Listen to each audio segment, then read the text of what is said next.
Isinusulong ng isang senador na gawing destinasyon ng Hollywood filmmakers ng Pilipinas para raw makatulong sa ekonomiya ng bansa. Ang sulu iminumungkahi rin na gawing tourist spot. Yan ang unang balita ni Mark Salazar. 2.9 billion pesos ang dinidepensahang budget ng Department of Tourism sa Senado para sa susunod na taon. Maliit kahit sa mata mismo ng mga senador para sa target na foreign tourist arrivals na 7.7 million kumpara sa 5 million ngayong taon. Si Senador Loren Legarda at Senador Nancy Binay pinatatrabaho sa DOT na pakiusapan ng mga bansang may travel advisory laban sa atin na i-lift na. Total generally peaceful naman tayo. Halimbawa raw ang Tubataha na tahimik naman pero sinasakop ng travel advisory. Kaso lang kasi may sulusi doon. So, nandun siya sa red zone. So, if you're a diver, hindi ka makakakuha ng insurance. So, parang travel at your own risk.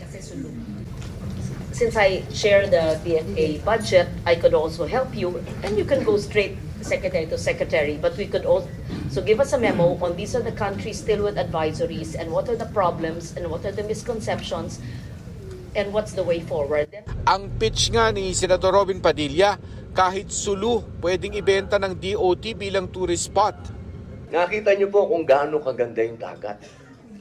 Opo, ito po yung sana ma-promote din natin. Alam niyo po, yan yung last frontier eh. Isa pang gusto ni Padilla, maging destinasyon tayo ng mga Hollywood filmmakers gaya ng Korea, Japan at Thailand. Baka po pwede natin pong makausap din sila. Handa po akong i-present sila sa inyo upang magkaroon po tayo ng panibagong ekonomiya sa larangan po ng film production. Tinatanggap ng DOT ang mga suggestion habang nakatutok raw sila sa nakapaloob sa National Tourism Development Plan na dagdagan ng 158 kilometers tourism road na naitayo na, dagdagan ang 10 rest areas na naitayo na sa bansa, at palawakin ang kanilang Tourism Assistance Call Center. Sa dulo, wala namang senador na humarang sa hinihinging budget ng DOT. Ito ang unang balita. Mark Salazar para sa GMA Integrated News.